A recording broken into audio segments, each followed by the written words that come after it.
আসসালামু আলাইকুম ওয়া রাহমাতুল্লাহি ওয়া বারাকাতুহু। ইন্নাল হামদালিল্লাহ ওয়াসসালাতু ওয়াসসালামু আলা রাসূলিল্লাহ ওয়া বা'দ। সম্মানিত দর্শক শ্রোতা, কাছে দূরে, দেশে কিংবা প্রবাসে, যে যেখানে বসে টিভির পর্দায় অথবা ইউটিউব চ্যানেলে আমাদের দেখছেন, সবাইকে জানাই আন্তরিক শুভেচ্ছা ও অভিনন্দন। প্রিয় দর্শক শ্রোতা, আপনারা জানেন যে এই অনুষ্ঠানে প্রতিদিন কোরআন সুন্নাহর আলোকে আলোকিত জীবন গড়ার নির্দেশনা দেয়া হয়। নির্দেশনা দেন দেশের প্রাজ্ঞ, বিজ্ঞ, অভিজ্ঞ ইসলামিক স্কলাররা। সে ধারাবাহিকতায় আজও আমরা আমন্ত্রণ জানিয়েছি দেশের একজন বিশিষ্ট ইসলামী চিন্তাবিদকে। আজ আমাদের সঙ্গে যোগ দিয়েছেন সার্কিট হাউস জামে মসজিদের সম্মানিত খতিব শেখ আরিফউদ্দিন মারুফ। আসসালামু আলাইকুম রহমতুল্লাহি ওয়া বারাকাতুহু। ওয়ালাইকুম আসসালাম ওয়া রাহমাতুল্লাহি ওয়া বারাকাতুহু। শেখ কেমন আছেন? আলহামদুলিল্লাহ, আপনি ভালো আছেন? আলহামদুলিল্লাহ। প্রিয় দর্শক শ্রোতা, আজ আমরা যে বিষয়ে কথা বলবো সেটি হলো নতুন বছরে মুমিনের কর্ম পরিকল্পনা। 2024 সাল একে একে আমাদের কাছ থেকে বিদায় নিয়েছে। এ বিদায় নেওয়ার মধ্য দিয়ে আমরা নতুন একটি বছরে 2025 সালে পদার্পণ করেছি। এই বছরের শুরুতে জীবিত যত মানুষ রয়েছেন, যে কোনো দেশেই তারা অবস্থান করছেন, প্রত্যেকেরই কিছু স্বপ্ন, কিছু কল্পনা, কিছু নিজেদের করণীয় থাকে এবং তারা সেই আলোকে নিজের জীবনকে ঢেলে সাজানোর চেষ্টা করে থাকেন। একজন ব্যবসায়ীর চিন্তা থাকে যে আমি এই বছর ব্যবসায় আমি আরও বেশি লাভবান হব। একজন শিক্ষার্থীর চিন্তা থাকে শিক্ষা জগতে আমি আরও একটি ধাপ উন্নীত হব এবং আমি আরেকটি সিঁড়ি আমি পার হতে পারবো এবং ক্রমান্বয়ে উন্নতির বা অগ্রযাত্রার শীর্ষ শিখরে আমি অবস্থান করতে পারব। ঠিক তেমনি একজন মুমিনের ভাবনা কেমন হওয়া দরকার, এই বিষয়গুলো আমাদের জানা থাকা চাই। একটি বছর যখন আমাদের কাছ থেকে বিদায় নেয়, এ কথার অর্থ এই নয় যে আমি নতুন বছর পাবো এবং আমি আমার কাঙ্ক্ষিত স্বপ্নে বাস্তবায়ন করার সুযোগ পাবো। বরং একটি নতুন বছর আসার অর্থ হলো ক্রমান্বয়ে আমি বুড়ো হয়ে যাচ্ছি, আমার বয়স বৃদ্ধি পাচ্ছে এবং আমি কবরের কাছাকাছি চলে যাচ্ছি। আমার হায়াত বা আয়ু নির্দিষ্ট যে সময় দিয়ে আল্লাহ তাআলা আমাকে পাঠিয়েছেন, সে সময় ক্রমান্বয়ে আমি শেষ করতে চলেছি। তো মুমিনের কর্ম পরিকল্পনা কেমন হওয়া দরকার এবং বছর শেষে নতুন বছরের শুরুতে তার করণীয় বাকি এবং তার চিন্তাধারা কেমন হওয়া দরকার, এসব বিষয়ে আমরা জানব, শিখব, সেই মোতাবেক নিজেদের জীবনকে ঢেলে সাজাবো ইনশাআল্লাহ। আসুন আর দেরি না করে আমরা আমাদের সম্মানিত অতিথির কাছ থেকে এ বিষয়ে সার্বিক নির্দেশনা জেনে নিব ইনশাআল্লাহ। ধন্যবাদ। আল্লাহ সুবহানাহু ওয়া তাআলা আমাদের আজকের আলোচনাকে কবুল করুন এবং আমাদের আখিরাতে সুখ শান্তির এবং নাজাতের উসিলা হিসাবে গ্রহণ করুন। আলহামদুলিল্লাহ, আলহামদুলিল্লাহি ওয়া কাফা ওয়া সালামুন আলা ইবাদিহিল্লাযীনা ইসতাফা, আম্মা বা'দ। আল্লাহ রাব্বুল আলামিনের শুকরিয়া আমরা আদায় করি, তারই কৃতজ্ঞতা প্রকাশ করি। তিনি মেহেরবানি করেছেন বলেই, তিনি আমাদেরকে তৌফিক দান করেছেন বলেই আমরা আমাদের এই মুখতাসার শর্ট সংক্ষিপ্ত জীবনের দীর্ঘ একটা বছর অতিবাহিত করতে পেরেছি। আলহামদুলিল্লাহ। আমরা আল্লাহ তাআলার দরবারে আরও শুকরিয়া আদায় করি যে আল্লাহ সুবহানাহু ওয়া তাআলা আমাদেরকে নতুন আর একটা বছর শুরু করার তৌফিক ও তিনি মেহেরবানি করে দান করেছেন। আমরা আবারও শুকরিয়া আদায় করি আলহামদুলিল্লাহ। একজন মুমিন বা একজন মুমিনের জিন্দেগিটা অত্যন্ত সুপরিকল্পিত। পরিকল্পনাহীন জিন্দেগি, প্ল্যানহীন জিন্দেগি, বা আমাদের ভাষায়, কোরআন এবং হাদিসের ভাষায় বললে আমরা বলতে পারি যে নিজামহীন জিন্দেগি, এটা কখনো কোনো মুমিনের হতে পারে না, কোনো মুমিনের জীবনে কাম্য হতে পারে না। কারণ আমি আমার সময়টাকে, আমার জীবনটাকে যদি সুশৃঙ্খল, সুন্দর এবং আল্লাহ আল্লাহর রাসূল সাল্লাল্লাহু আলাইহি ওয়াসাল্লামের রেজা মর্জি সন্তুষ্টি মোতাবেক চালাতে চাই, অতিবাহিত করতে চাই, তাহলে আমার জন্য অবশ্যই জরুরি আমার দিন, আমার মাস, আমার বছর, আমার সময় এটা একটা পরিকল্পনা অনুসারে অগ্রসর হবে। দেখুন আল্লাহ সুবহানাহু ওয়া তাআলার কত বড় মেহেরবানি যে একটা বছর আমরা আমাদের জিন্দেগি থেকে অতিবাহিত করেছি, আবার নতুন আরেকটা বছর আমরা শুরু করেছি। আমরা কেউই জানি না এ বছরটা আমার কি হবে না হবে, বা এ বছরে কতদিন আমি দুনিয়াতে থাকব, আগামীকালই আমার অবস্থাটা কি হবে সেটাই আমার জানা নাই। তাই আমি আমার বর্তমান সময়টা কি, এখনের সময়টা কি, আমি আমার জন্য সবচাইতে গুরুত্বপূর্ণ মনে করে আমি আমার এই সময়টাকে কিভাবে অতিবাহিত করব সে ব্যাপারে আমার চিন্তা ভাবনা করা উচিত। রাসূল পাক সাল্লাল্লাহু আলাইহি ওয়াসাল্লামের এক হাদিস শরীফে, এবং যে হাদিস মুহাদ্দিসিনে কেরাম রাহমাতুল্লাহি আলাইহিমের মধ্য থেকে বিশেষ করে ইমাম আহমদ বিন হাম্বল রাহমাতুল্লাহি আলাইহি তার মুসনাদে আহমদে উল্লেখ করেছেন, সেটা হচ্ছে নিয়াতুল মুমিনি খায়রুম মিন আমালিহি। একজন মুমিনের নিয়ত তার আমলের চাইতেও শ্রেষ্ঠ। আমরা যদি হাদিসটার গভীর অর্থ পর্যালোচনা করি, চিন্তা করি, তাহলে বুঝতে পারি যে নিয়তটা আসলে কি। নিয়তটা হচ্ছে আমার আপনার একজন মানুষের তার যে মনের প্রস্তুতি, তার যে মানসিক পরিকল্পনা, তার যে মানসিক প্ল্যানটা, এটাই হচ্ছে মৌলিকভাবে নিয়ত। নিয়ত কিন্তু এ কথা না যে বাস আমি কেবল বলবো নাওয়াইতু আন উসাল্লিয়া বা নাওয়াইতু অমুক কাজ। নিয়ত হচ্ছে যে আমি যে আমলটা করব সেই আমলটার পূর্ব একটা মানসিক প্ল্যান এবং পরিকল্পনা। দ্বিতীয় নম্বর কথা হচ্ছে যে একজন মুমিন তার সব কিছুতেই আল্লাহ এবং আল্লাহ রাসূল সাল্লাল্লাহু আলাইহি ওয়াসাল্লামের সন্তুষ্টিকে সামনে রাখবে। তাই আমরা মুসলমান মুমিন যারা আল্লাহ তাআলার এই যে আমরা নতুন আরেকটা সুযোগ, নতুন আরেকটা বছর আমরা পেয়েছি, আমাদের জীবন থেকে একটা বছর চলে গেছে, প্রথম আমার প্ল্যানের মধ্যে সূচনাটাই হওয়া উচিত বিগত বছরের যে গ্লানি, আমার যে ত্রুটি, আমার যে বিচ্যুতি, সেটার আমি হিসাব গ্রহণ করে সেটা থেকে উত্তরণের পথ আমাকে বের করা, এবং ইসলামের ভাষায় যেটাকে বলা হয় তওবা, আমাকে তওবা করা যে বিগত বছর আমি প্ল্যান অনুযায়ী চলি নেই, বা প্ল্যান যা করেছিলাম সেটাকে বাস্তবায়ন করি নেই পুরোপুরি, বা যেভাবে চলা উচিত ছিল সেভাবে আমি চলতে পারি নাই। সেটার জন্য শুরুতেই আমি আল্লাহ সুবহানাহু ওয়া তাআলার দরবারে তওবা করা, এবং আমার নিজের ভিতরেও তওবার মানসিকতাটা চলে আসে, অনুশোচনা, অনুতপ্ততা চলে আসে। তওবা মানুষকে কর্মঠ করে, উদ্যমী করে, তৎপর করে।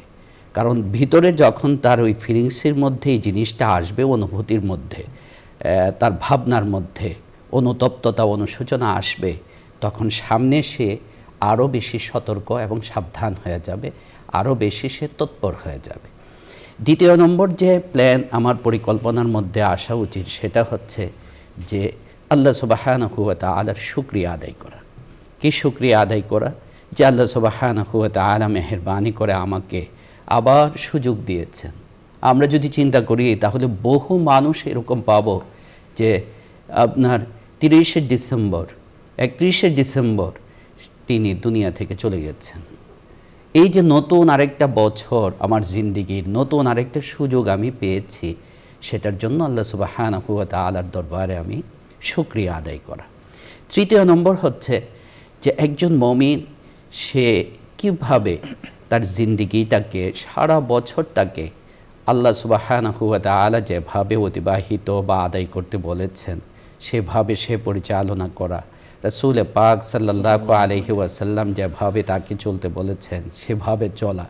এক কথায় আল্লাহ এবং আল্লাহর রাসূলের সন্তুষ্টিময় এক জিন্দেগি, ইসলামের এক জিন্দেগি, ইসলামী জিন্দিগিটা কিভাবে সে যাপন করতে পারে বা কিভাবে সে লালন পালন করতে পারে, তার প্ল্যান আজকেই হওয়া উচিত, এখনই হওয়া উচিত।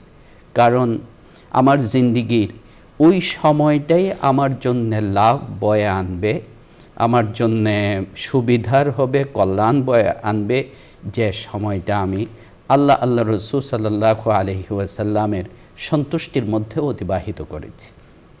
দেখুন, ইসলামী জিন্দিগি এমন এক জিন্দিগি যে জিন্দিগিটা একজন মানুষকে সব দিক থেকে সুশৃঙ্খল এবং শান্তিময় করে। আমরা যদি নামাজের কথা চিন্তা করি, একটা ইবাদত ইসলামের নামাজ সালাতের মধ্যে আল্লাহ তাআলা যে কতটা শৃঙ্খলা এবং সৌন্দর্য সুষমা রেখেছেন। নামাজ সম্পর্কে আল্লাহ সুবহানাহু ওয়া তাআলা বলেছেন, ইন্নাস সালাতা কানাত আলাল মুমিনিনা কিতাবাম মাওকুতা। এটার জন্য নির্ধারিত একটা সময় আল্লাহ তাআলা দিয়ে দিয়েছেন নামাজের জন্য। এই যে নির্ধারিত সময়, এটা মানে কি? এটা যখন আপনি পালন করতে যাবেন, আমি পালন করতে যাব, তখন অবশ্যই আমার পূর্ব একটা পরিকল্পনা থাকতে হবে। আমার নামাজের একটা প্রস্তুতি আছে, আমার টাইমিংয়ের একটা প্রস্তুতি আছে। সব মিলিয়ে যখন আমার মধ্যে আগে থেকে একটা প্ল্যান থাকবে, পরিকল্পনা থাকবে, তখন সেই আমলটা, সেই ইবাদতটা আমার জন্য সহজ হবে। তাই একজন মুমিন মুসলমান সে প্রথমেই তার প্ল্যান, পরিকল্পনা এটা হওয়া উচিত যে সে কেমন করে আল্লাহ সুবহানাহু ওয়া তাআলার সন্তুষ্টি, আল্লাহ রসুল সাল্লাল্লাহু আলাইহি ওয়াসাল্লামের সন্তুষ্টির মধ্যে তার আগামী পুরা বছরটা তার নিয়ত থাকবে। আল্লাহ জানেন তার ফয়সালা কী হবে, বেঁচে থাকবে কি থাকবে না। বাকি পুরা বছরটা সে যেন আল্লাহ সুবহানাহু ওয়া তাআলা যেভাবে বলেছেন, যে জিন্দিগি আমাদেরকে দিয়েছেন, সেই জিন্দিগির মধ্যে সে অতিবাহিত করতে পারে। কুরআনে কারীমের সূরা নূরে আল্লাহ সুবহানাহু ওয়া তাআলা ইরশাদ করেছেন যে কুল আতিউল্লাহ ওয়া আতিউর রাসূল, তোমরা তোমাদের সব কিছুতে আল্লাহ এবং তার রাসূলের অনুসরণ করো, আনুগত্য করো। এরপর আল্লাহ সুবহানাহু ওয়া তাআলা এটাও বলেছেন যে যদি মুখ ফিরিয়ে নাও, তাহলে তোমার বোঝা তোমার উপরেই বর্তাবে। এবং এ কথাও বলেছেন যে দেখো, ওয়াইন তুতিউহু তাহতাদু, তোমরা যদি আল্লাহ এবং আল্লাহ রসুলের কথা অনুযায়ী চলো, আনুগত্য করো, তাহলে তাহতাদু মানে হেদায়েতের উপর তোমরা থাকবে। হেদায়েত কী জিনিস? হেদায়েত হচ্ছে মৌলিকভাবে যে আমার জীবনের সব কিছুই সঠিকতার উপরে পরিচালিত হবে, সুন্দরভাবে পরিচালিত হবে। এবং আল্লাহ সুবহানাহু ওয়া তাআলা যেভাবে সন্তুষ্ট থাকেন, আল্লাহ রসুল সাল্লাল্লাহু আলাইহি সাল্লাম যেভাবে সন্তুষ্ট থাকেন, সেভাবে পরিচালিত হবে। একজন মানুষ যদি হেদায়েতের উপরে চলে আসতে পারে সার্বিকভাবে এবং ব্যাপক অর্থে, এই যে ইহদিনাস সিরাতাল মুস্তাকিম, আপনি আমাদেরকে আল্লাহর কাছে দোয়া করি আমরা সূরা ফাতিহাতে প্রতিনিয়ত, যে আপনি আমাদেরকে সিরাতে মুস্তাকিম, সঠিক সহজ সরল পথের হেদায়েত আপনি দান করুন। মানে কি? আমার কথার মধ্যেও আমি সঠিক পথে থাকব, আমার শোনার মধ্যেও আমি সঠিক পথে থাকব, আমার চলার মধ্যেও আমি সঠিক পথে থাকব, আমার সিদ্ধান্ত নেওয়ার ক্ষেত্রে আমি সঠিক সিদ্ধান্ত নিতে পারবো, আমার ব্যবসা আমি যখন পরিচালনা করব আমি সিরাতে মুস্তাকিমের উপরে থাকব, আমার ফ্যামিলি বাচ্চা কাচ্চা আমি পরিচালনা করব, আমি সিরাতে মুস্তাকিমের উপরে থাকব, আমার অফিস আমি পরিচালনা করব, সিরাতে মুস্তাকিমের উপরে থাকব, আমার সরকার, আমার রাষ্ট্র, আমার দেশ সমাজ আমি পরিচালনা করব, সেখানে আমি সিরাতে মুস্তাকিমের উপরে থাকব। এই সিরাতে মুস্তাকিম এবং এই সিরাতে মুস্তাকিমের হেদায়েতের যে দোয়া, এটা কিন্তু একজন মানুষের জিন্দিগির একটা পরিপূর্ণ দোয়া, একটা সম্পূর্ণ দোয়া।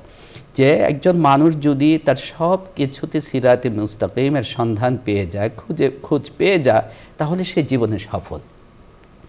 ঠিক অনুরূপভাবে একজন মুমিন মুসলমান হিসাবে আমার বছরের শুরুতেই পরিকল্পনা নেওয়া উচিত যে আমার যেন আমার ব্যবসা বাণিজ্যের যেমন একটা হিসাব নিকাশ থাকে, একটা আলাদা খাতা আমি মেনটেন করি, ঠিক অনুরূপভাবে আমার ধর্মীয় যে ব্যাপারগুলো আছে, আমলগুলো আছে, এইগুলোরও আমি একটা ডায়েরি বা একটা খাতা আমি মেনটেন করব আগে থেকে, যে খাতাটার মধ্যে আমার ইসলামের যে বিধানগুলো আছে, যে আমি কত টাকা দান করতে পেরেছি, আমি কত রাকাত নফল নামাজ পড়তে পেরেছি, আমি কতটুকু কোরআনে কারীম তিলাওয়াত করেছি। এই যে যেটাকে আপনার হাদিসের ভাষায় বলা হয়েছে মুহাসাবা, এবং ইংরেজিতে যেটাকে বলে আপনার অ্যাকাউন্টেবিলিটি, আল মুহাসাবা। আমি হিসাব করে করে আমার জীবনটাকে পরিচালনা করা। আল্লাহ রসুল সাল্লাল্লাহু আলাইহি ওয়াসাল্লামের এক হাদিসে, যে হাদিস ইমাম তিরমিজি রাহমাতুল্লাহি আলাইহি তার সুনানে তিরমিজিতে উল্লেখ করেছেন, আল্লাহ রসুল সাল্লাল্লাহু আলাইহি ওয়াসাল্লাম বলেন যে আমি কি তোমাদেরকে বুদ্ধিমানকে বলে দিব? বুদ্ধিমান হচ্ছে আল কাইয়িসু মান দানা নাফসাহু, আল কাইয়িসু মান দানা নাফসাহু। বুদ্ধিমান তো সেই ব্যক্তি যে তার জীবনটাকে বা নিজেকে হিসাব করে চালায়। এর মানে কি? একটা প্ল্যানিংয়ের মধ্যে, একটা পরিকল্পনার মধ্যে সে চালায়। হযরত উমর ফারুক রাদিয়াল্লাহু তাআলা আনহু থেকে বর্ণিত আছে, হযরত উমর ফারুক রাদিয়াল্লাহু তাআলা আনহু বলতেন, এটাও ইমাম তিরমিজি সুনানে তিরমিজিতে, ইমাম আহমদ মুসনাদে আহমদে এবং ইমাম হাকিম নিসাপুরি তার মুস্তাদরাকে হাকিমে উল্লেখ করেছেন, হাসিবু ক্বাবলা আন তুহাসাবু, হাসিবু ক্বাবলা আন তুহাসাবু। তোমার হিসাব নেওয়ার আগে তুমি নিজেই নিজের হিসাব গ্রহণ করো। কত বড় কথা দেখেন! এই একটা জিনিস, একটা দর্শন বা একটা কনসেপ্ট আপনি যাই বলেন, যে সমাজের যে ক্ষেত্রেই আমি হই না কেন, এই মানসিকতা যদি আমার ভিতরে আমি তৈরি করতে পারি যে হাসিবু ক্বাবলা আন তুহাসাবু, আমার হিসাব নেওয়ার আগেই আমি কি করি? আমি নিজেই আমার হিসাব গ্রহণ করি, তাহলে আমার ভিতরে অনেক বড় একটা দায়বদ্ধতা সৃষ্টি হবে, একটা রেসপন্সিবিলিটি সৃষ্টি হবে। তখন পরবর্তীতে আর আমাকে পস্তাইতে হবে না বা অনুতপ্ত অনুসূচিত হতে হবে না। আল কাইয়িসু মান দানা নাফসাহু, বুদ্ধিমান তো সেই যে নিজের হিসাব নিজে গ্রহণ করে। ওয়া আমিলা লিমা বাদাল মাউত, এবং আমাদের যে প্রকৃত জিন্দিগি, আমাদের সামনে চূড়ান্ত যে হিসাব আমাদের জন্য অপেক্ষা করছে আখিরাতে, হাশরের ময়দানে আল্লাহ সুবহানাহু ওয়া তাআলা পুঙ্খানো কত কঠিন হিসাব হবে সেটা যে কাফেররা আশ্চর্য হয়ে বলবে। সূরাতুল কাফে 15 নম্বর পারা আল্লাহ তাআলা উল্লেখ করেছেন, মালি হাদাল কিতাব লা ইউগাদিরু সগীরাতান ওয়ালা কাবীরাতান ইল্লা আহসাহা। এই কেমন আমল নামা যে আমল নামার মধ্যে ছোট বড় কোনোটাই বাদ পড়ে নাই, ছাড়ে নাই কোনোটাই। বান্দা নিজে আশ্চর্যান্বিত হয়ে যাবে যে তার নিজেরও মনে নেই, তার নিজেরও মনে নেই এমন জিনিসও সেখানে সংরক্ষিত এবং লিপিবদ্ধ আছে। তো যেই চূড়ান্ত যে হিসাব আমাদের সামনে অপেক্ষা করছে, এর আগে আমি নিজেই যদি আমার পরিকল্পনা অনুযায়ী, পরিকল্পনা মাফিক আমার সময়টাকে, জীবনটাকে আমি পরিচালনা করি, তাহলে আশা করা যায় আমার জীবনটা অবশ্যই সহজ হবে। আমি বছরের শুরুতেই দৃঢ় সংকল্পবদ্ধ হওয়া উচিত। কিসের জন্যে? পড়াশোনার ব্যাপারে আমার একটা প্ল্যান থাকা উচিত, পরিকল্পনা থাকা উচিত। দেখুন, আমাদের ধর্ম বা আমাদের কিতাব, আমাদের কোরআন, আমরা সবাই জানি যে একমাত্র কোরআন এমন এক মহাগ্রন্থ যে গ্রন্থের প্রথম নির্দেশনা, প্রথম আয়াত হচ্ছে ইকরা বিসমি রাব্বিক, ইকরা বিসমি রাব্বিকাল্লাযী খালাক। পড়া এবং লেখা, পরে আছে আল্লামা বিল কালাম, যিনি কলম দ্বারা শিখিয়েছেন, আর রহমান আল্লামাল কোরআন। তাহলে আমরা মুসলমানরা তো এমন এক জাতি যে এক কথায় বলতে গেলে যে আমরা পড়াশোনার জাতি, আমরা শিক্ষার জাতি, আমরা সভ্যতার জাতি, আমরা সুস্থ সংস্কৃতি বিকাশের জাতি। আজকে তো দ্ব্যর্থহীন কণ্ঠে চ্যালেঞ্জ দিয়ে কথা বলা যায় যে মুহাম্মদ রাসূলুল্লাহ সাল্লাল্লাহু আলাইহি সাল্লামের মাধ্যমেই, তার সাহাবীদের মাধ্যমেই, মুসলমানদের মাধ্যমেই সারা বিশ্ববাসী সভ্যতা শিখেছে, শিক্ষা শিখেছে, সংস্কৃতি শিখেছে, বিজ্ঞান শিখেছে, পৃথিবীতে কিভাবে সুশীল সুন্দর মানুষ হয়ে সে বসবাস করবে এটা শিখেছে।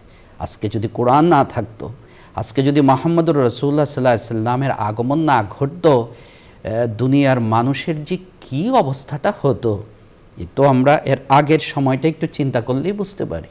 জাহিলি যুগ যেটাকে বলা হয়, বা আমরা অনেক সময় যাদের সাথে কোরআনের সম্পর্ক নাই, নবীজির জিন্দিগির সম্পর্ক নাই, নবীজির সুন্নাহ অনুযায়ী যারা চলে না, বর্তমানে তাদেরও অনেকের ব্যাপারে আমরা এরকম আচরণ প্রকাশ পেতে শুনি যে আচরণগুলো সম্পর্কে আল্লাহ বলেছেন উলাইকা কাল আনআমি বাল হুম আদাল, পশুর চাইতেও হিংস্র হয়ে যাচ্ছে মানব জাতি। এমন একটা সময় এখনও অতিবাহিত করছে। তাই আমরা ইসলাম বা মুসলমান জাতি হচ্ছে পড়াশোনার জাতি। তাই বছরের শুরুতেই আমি আমার পড়াশোনার জন্য একটা প্ল্যান, একটা পরিকল্পনা প্রয়োজনীয়। উদাহরণস্বরূপ বলা যায় যে সূরাগুলো আমি নামাজে পড়ি, অন্তত সেই সূরাগুলোর সংক্ষিপ্ত আপনার তর্জমা এবং তাফসীর, মর্ম, এটা তো একজন মুসলমান হিসেবে ন্যূনতম আমার জানা উচিত। এরপর আরও সামনে অগ্রসর হওয়া। আজকে আফসোসের সঙ্গে বলতে হয় যে আপনি জিজ্ঞেস করে দেখবেন যে আমি যদি জিজ্ঞাসা করি যে মুসলমানদের মধ্যে বা আমার পরিচিতদের মধ্যে কতজন এমন আছেন যারা নবীজি সাল্লাল্লাহু আলাইহি সাল্লাম হযরত মুহাম্মদুর রাসূলুল্লাহ সাল্লাল্লাহু আলাইহি সাল্লামের জিন্দেগিটা পুরো অধ্যয়ন করেছেন, অনেককেই পাওয়া যাবে না। আফসোসের কথা, দুঃখের কথা। কত উপন্যাস পড়ে, শত শত উপন্যাস পড়েছি, গল্পের বই পড়েছি, সাহিত্য ইত্যাদি পড়েছি বিভিন্ন ভাষা, অথচ যে নবীর মাধ্যমে আজকে আমরা সভ্য, আজকে মানুষ, আজকে আশরাফুল মাখলুকাত, সেই মুহাম্মদুর রাসূলুল্লাহ সাল্লাল্লাহু আলাইহি সাল্লামের জিন্দেগিটা আমি একবারও পাতা উল্টিয়ে দেখলাম না।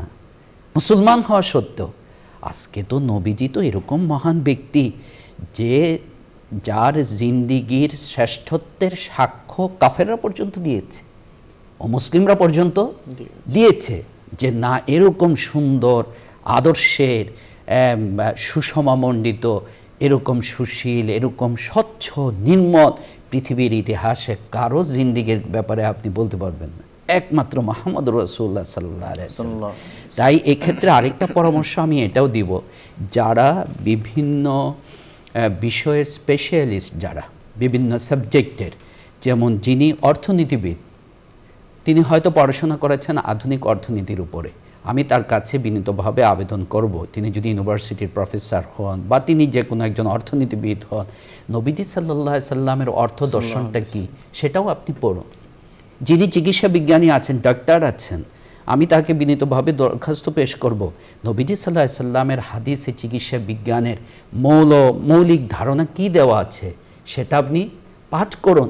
এরকম আরও যে সাবজেক্টগুলো আছে, রাজনৈতিক দর্শন আছে, রাষ্ট্র দর্শন আছে, আজকে তো পৃথিবীবাসী হুচট খাচ্ছে, কেবল দুনিয়ার তথাকথিত মতবাদ আর দর্শনের পিছনে পড়ে মার খাচ্ছে এবং হুচট খাচ্ছে, বারবার সে হুচট খাচ্ছে, তারপরেও সতর্ক হচ্ছে না।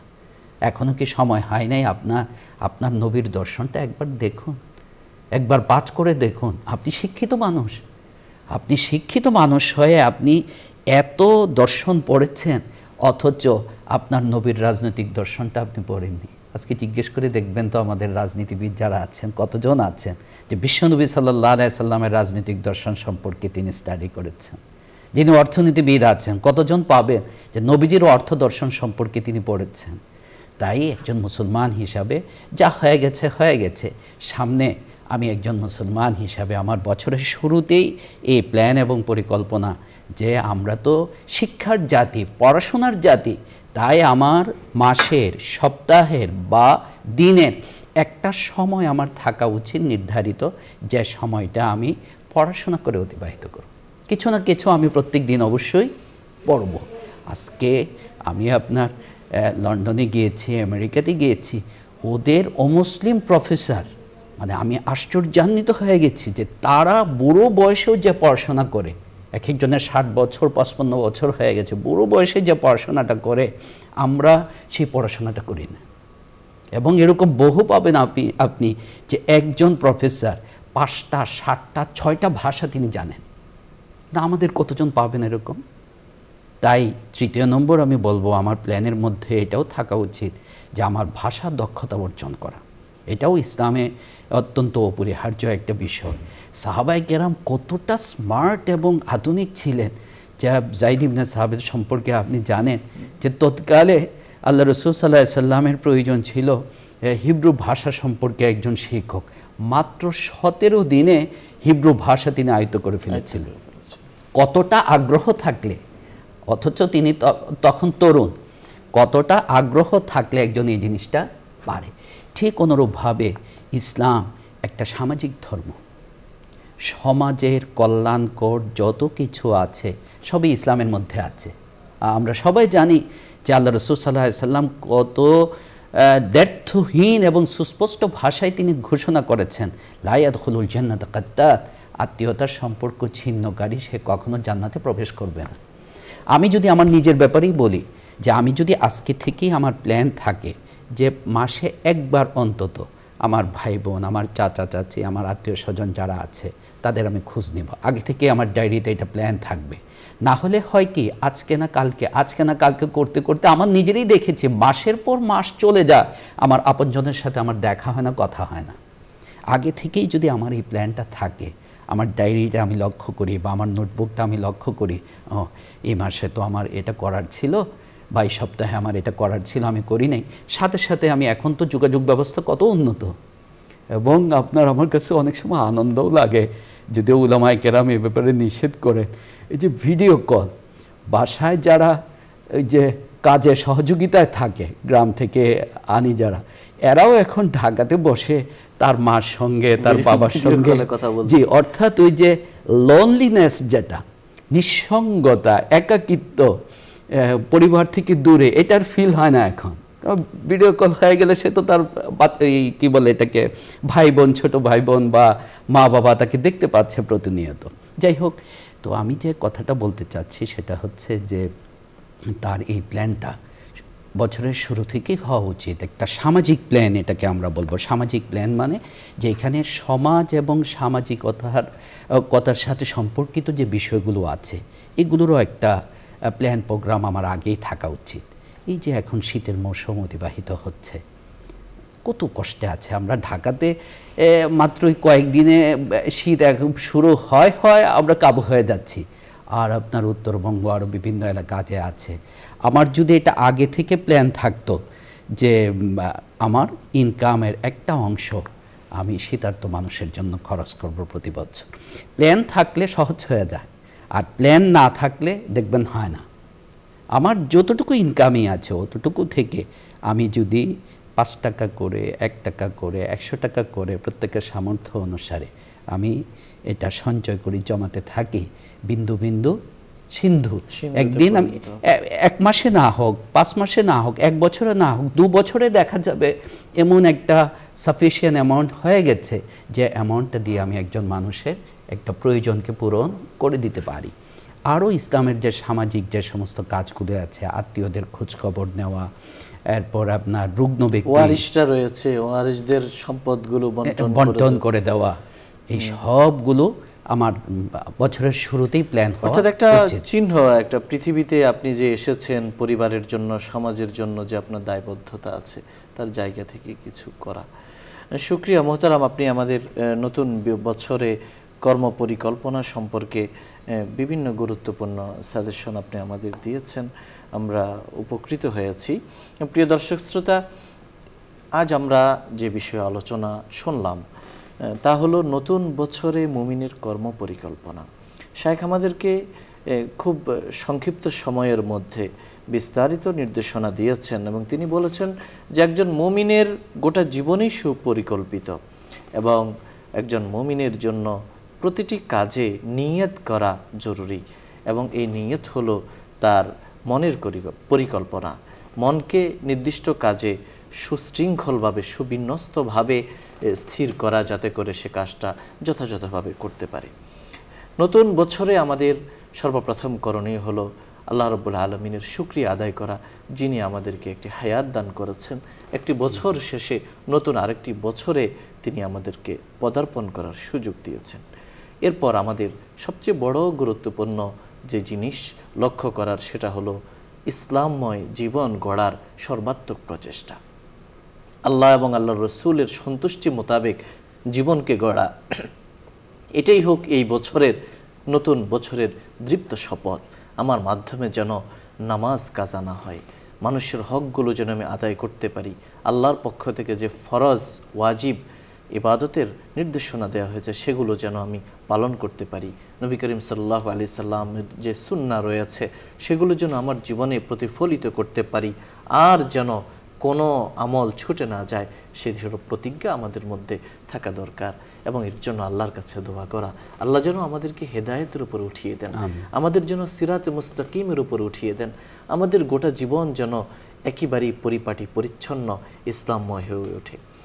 পাশাপাশি আমাদেরকে খেয়াল রাখতে হবে আমরা যেন ভুলে না যাই, আমাদের আমলের হিসাব আমরা ডায়েরিতে লিপিবদ্ধ করতে পারি, একটি প্ল্যান কার্ড আমরা তৈরি করতে পারি সারা বছরের জন্য, মাসিক, বাৎসরিক, সাপ্তাহিক কিছু নির্দিষ্ট কাজ যেগুলো আমার করা দরকার সেগুলো যেন আমি করতে পারি।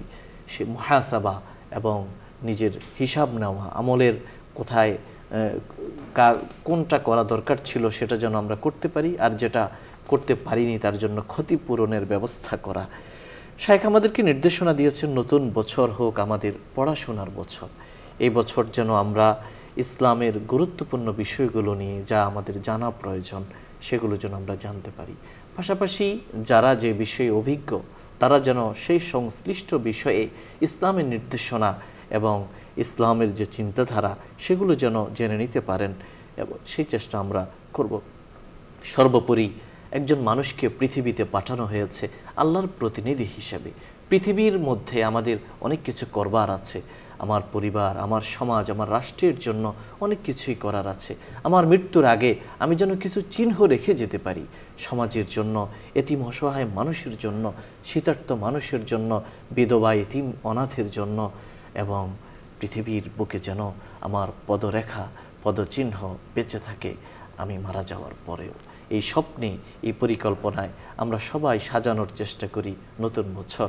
আল্লাহ রাব্বুল আলামিন আমাদের নতুন বছরকে শুভ করুন, মঙ্গলময় করুন, কল্যাণময় করুন এবং আমাদের জীবনে রাহমা এবং বারাকা দান করুন।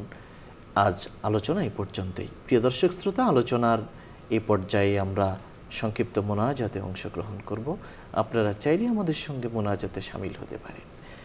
আলহামদুলিল্লাহি রাব্বিল আলামিন والصلاة والسلام على أشرف الأنبياء والمرسلين وعلى آله وصحبه أجمعين اللهم لك الحمد كما ينبغي لجلال وجهك وعظيم سلطانك سبحان الله وبحمده عدد خلقه ورضا نفسه وزنة عرشه ومداد كلماتي اللهم إنا نسألك بأن لك الحمد لا إله إلا أنت المنان بديع السماوات والأرض يا ذا الجلال والإكرام يا حي يا قيوم رب اغفر لي ولوالدي وللمؤمنين يوم يقوم الحساب يا رب العالمين একটি বছর পেরিয়ে আমরা আরেকটি নতুন বছরে পদার্পণ করেছি।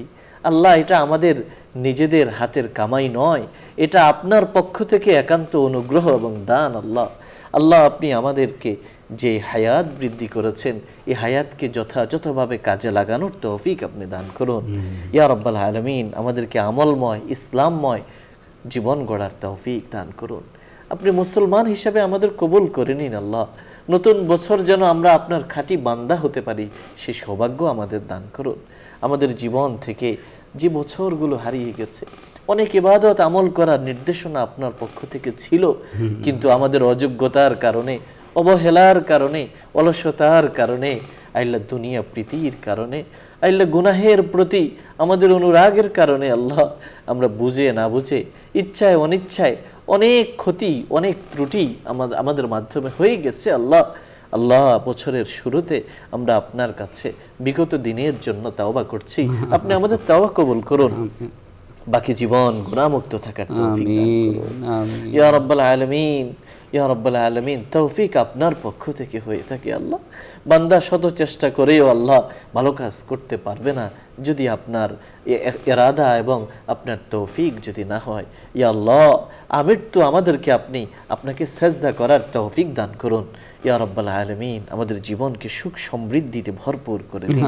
আমাদের জীবনের পরতে পরতে প্রতিটি ধাপে পদক্ষেপে আল্লাহ আপনার সন্তুষ্টিকে যেন আমরা প্রাধান্য দিতে পারি, আপনার সন্তুষ্টি মোতাবেক জীবন গড়তে পারি, সেই তৌফিক আপনি দান করুন। ইয়া আল্লাহ আপনি আমাদের উপর রাজি হয়ে যান, আপনি আমাদের উপর রাজি হয়ে যান, আমাদেরকে আপনার উপর রাজি এবং খুশি বানিয়ে দিন। আমাদের জন্য কল্যাণের ফয়সালা করুন, আমাদেরকে আপনি হাসানা দান করুন, আমাদের জীবনকে দুনিয়া এবং আখিরাতে আপনি হাসানা দান করুন। আল্লাহ আমাদেরকে হায়াতে তয়্যিবা দান করুন, আবরার লোকদের অন্তর্ভুক্ত করে দিন, আল্লাহ নেককারদের অন্তর্ভুক্ত করে দিন, সালেহিনদের অন্তর্ভুক্ত করে দিন, সিদ্দিকীনদের অন্তর্ভুক্ত করে দিন।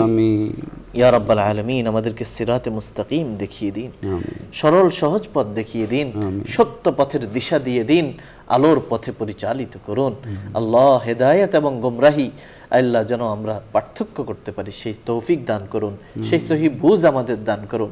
আমাদের হৃদয়কে ইসলামের জন্য খুলে দিন, আপনার ভালোবাসায় ভরপুর করে দিন, কোরআনের ভালোবাসায় ভরপুর করে দিন। আল্লাহ আপনি আমাদেরকে আপনার কাছ থেকে সব কিছু চেয়ে নেওয়ার তৌফিক দান করুন। ইয়া রাব্বাল আলামিন আমাদের স্বপ্নগুলো বাস্তবায়িত করে দিন। আমাদের জীবনের অনেক বছর চলে গেছে, কিন্তু আমাদের স্বপ্ন তো একে একে বাড়ছে। আল্লাহ আমাদের নেক স্বপ্নগুলো আপনি পূরণ করে দিন। আল্লাহ আল্লাহ ইয়া রাব্বাল আলামিন আমাদের রিজিকের ওয়াসাআত দান করুন, প্রশস্ত রিজিকের ব্যবস্থা করে দিন। আমাদের সন্তানাদিকে আমাদের স্বপ্নের মতো বড় করে দিন, দ্বীনের এই আমানতকে তাদের অন্তরে পৌঁছে দিন, তাদের জেহান যাকাত খুলে দিন। আল্লাহ আল্লাহ আমাদের দাম্পত্য জীবনকে সুখময় করে দিন, আমাদের সামাজিক জীবনকে সম্মানজনক করে দিন, আমাদের প্রাতিষ্ঠানিক জীবনকে আল্লাহ সহি বিশুদ্ধ আল্লাহ শত্রু মুক্ত আল্লাহ আমাদের প্রাতিষ্ঠানিক জীবনকে একেবারে নিষ্কলুষ করে দিন, নিষ্কণ্টক করে দিন। আল্লাহ যত কিছু বাধা বিপত্তি রয়েছে সমস্ত বাধা বিপত্তি দূর করে দিন। আল্লাহ উত্তম বন্ধু বান্ধবের ব্যবস্থা করে দিন, উত্তম বন্ধু বান্ধবের ব্যবস্থা করে দিন। আল্লাহ সালেহীন এবং আবরার লোকদের সঙ্গী বানিয়ে দিন। ইয়া আল্লাহ এই অনুষ্ঠানের মাধ্যমে দ্বীনের যে প্রচার প্রসার হচ্ছে এর পেছনে যারা কাজ করছেন, যারা এর স্বপ্ন দেখছেন, যারা পৃষ্ঠপোষক হিসাবে রয়েছেন, আল্লাহ সবাইকে আল্লাহ সর্বোত্তম প্রতিদান দিয়ে দিন। আল্লাহ সবাইকে নেক হায়াত দান করুন। ইয়া আল্লাহ যারা ব্যবসায়ী রয়েছেন আল্লাহ ব্যবসায়ী ভাইদেরকে ব্যবসা বাণিজ্যে উন্নতি লাভ করার তৌফিক দান করুন। আসমান থেকে রহমতের দরজাগুলো খুলে দিন, জমিনের বরকতের সঙ্গে সংযুক্ত করে দিন। আমাদেরকে দুনিয়ার জীবনে আখিরাতের জন্য প্রস্তুতি নেওয়ার তৌফিক দান করুন। আমাদের দেশের উপর আপনি খাস রহমত বরকত নাজিল করুন। এই দেশের জন্য কল্যাণের ফয়সালা করে দিন। যারা আমাদের জন্য, যাদের শাসন ব্যবস্থা এই দেশের আপমর জনতার জন্য ভালো হবে, তাদেরকে ক্ষমতায় অধিষ্ঠিত করুন। আল্লাহ বহির্শত্রুর আক্রমণ থেকে দেশকে রক্ষা করুন, মহামারী অতিমারী দুরারোগ্য ব্যাধি থেকে আমাদেরকে হেফাজত করুন, অপঘাতে মৃত্যু থেকে রক্ষা করুন, হঠাৎ করে আল্লাহ ডাক দেওয়া থেকে আল্লাহ আমাদেরকে ক্ষমা করুন। আল্লাহ যেন প্রস্তুত হয়ে আপনার কাছে যেতে পারি সেই তৌফিক দান করুন। সেই দিন যেন আমাদের জীবনের শ্রেষ্ঠ দিন হয়, যেদিন আপনার সঙ্গে আমাদের দেখা হবে। আল্লাহ যেদিন আমাদের মৃত্যু ঘটবে সেই দিন যেন আমাদের জীবনের সবচেয়ে বেশি আমলময় জীবন হয়, আমলময় দিন হয়, সেই তৌফিক আপনি আমাদের দান করুন। সুবহানা রাব্বিকা রাব্বিল ইজ্জাতি আম্মা ইয়াসিফুন ওয়া সালামুন আলাল মুরসালিন ওয়ালহামদুলিল্লাহি রাব্বিল আলামিন। প্রিয় দর্শক শ্রোতা, এতক্ষণ ধরে অত্যন্ত ধৈর্য সহকারে আপনারা শুনছিলেন আপনাদের প্রিয় অনুষ্ঠান আলোকিত প্রতিদিন। পুরো সময় আমাদের সঙ্গে থাকার জন্য ধন্যবাদ। ওমা আলাইনা ইল্লাল বালাগ। আসসালামু আলাইকুম ওয়া রাহমাতুল্লাহি ওয়া বারাকাতুহু।